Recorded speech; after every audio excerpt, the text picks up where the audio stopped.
ഈ സന്നിധിയിൽ കൊണ്ടുവന്ന് നിർത്തി സാക്ഷ്യം പറയുമ്പോൾ എത്രയോ ഒരുപാട് സാക്ഷ്യങ്ങൾ ഇവിടെ കാണാറുണ്ട്. അതൊക്കെ കാണുമ്പോൾ സത്യം പറഞ്ഞാൽ കൊതിക്കാറുണ്ട്. ഈ ആൾക്കാരിൽ വന്നിട്ട് ഒരു സാക്ഷ്യം പറയാൻ കൊതിക്കാത്തവരാരുമില്ല. ഈ ഇരിക്കുന്നവരും ഇവിടെ ഈ ഭൂമിയിൽ വന്നിട്ടുള്ള എല്ലാവരും. പിന്നെ എൻ്റെ വിശദീകരണം, എനിക്ക് അങ്ങനത്തെ ഒരു ചിന്ത കാരണം കൊണ്ട് പിശാചിൻ്റെ ചിന്തകളും പ്രവൃത്തികളായിരുന്നു കൂടുതൽ. അതിൽ നിന്നൊക്കെ മാതാവ് എന്നെ വിടുതൽ നൽകി.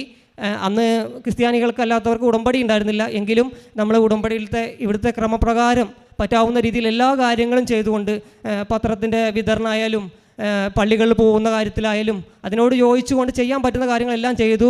അതുകൊണ്ട് തന്നെ മാതാവ് പാപിയായ എന്നോടും കരുണ കാണിച്ചു.